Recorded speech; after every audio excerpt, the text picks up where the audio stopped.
უწყებათა შორისი კომისიის რიგგარეშე სხდომაზე სალომე ზურაბიშვილის საპრეზიდენტო კანდიდატად დარეგისტრირებაზე უარი და საზოგადოებრივ მაუწყებელზე რეკლამის განთავსების შესახებ ნაციონალური მოძრაობის განაცხადი განიხილეს.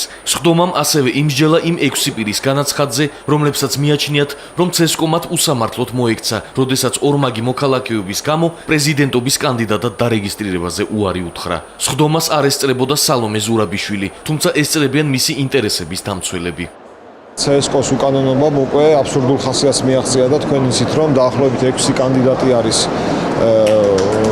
შეფერხებების ქვეშ ამ პირობებში და ესეთი უკანონო ნაბიჯების შემდეგ არა მხოლოდ CSKO-ს არაკომპეტენტურობის და ორმაგი სტანდარტების გამოყენების შეკითხვები რჩება, არამედ მთლიანად მთელი არჩევნების ლეგიტიმაციის პროცესი შეიძლება კითხვის ნიშნის ქვეშ დადგეს. მიუხედავად იმისა, რომ ორივე ინსტანციის სასამართლომ უთხრა უარი და თითქოს დავა დასრულებულია, CSKO-ს აქ დისკრეციული უფლებამოსილება, ანუ თვითონ CSKO-ს თავმჯდომარემ გამოსცეს განკარგულება და ის უკანონო აქტი, რომელიც სადავოდ იყო, ძალადაკარგულად ცნობს, პათილად ცნობს. პრეზიდენტობის კანდიდატი არც არჩევნო კოდექსში და არც კონსტიტუციაში არცად შეზღუდვა არ არის. მე თვითონ განვაცხადე საელჩოში, რომ თვითონ ბატონი ელჩი შემეკითხა შეხვედრაზე, რომ თუ გავიმარჯვებდი, დავტოვებდი თუ არა ამერიკის მოქალაქეობას და ჩემი პირველი პასუხი იყო თანხმობა, რომ რა თქმა უნდა, იმიტომ რომ ესეთი პრეცედენტები არსებობს მსოფლიოს სხვა ქვეყნებში.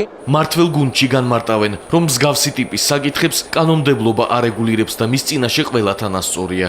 ჩვენ შეიძლება მოქალაქეებს და პოლიტიკოსებს ძალიანაც გვიხაროდეს, რომ გამრავალფეროვნდეს წინასაარჩევნო პოლიტიკური სივრცე, მაგრამ არის კანონი, არის ცენტრალური საარჩევნო კომისია და სასამართლო, რომელიც საბოლოოდ მიიღებს გადაწყვეტილებას.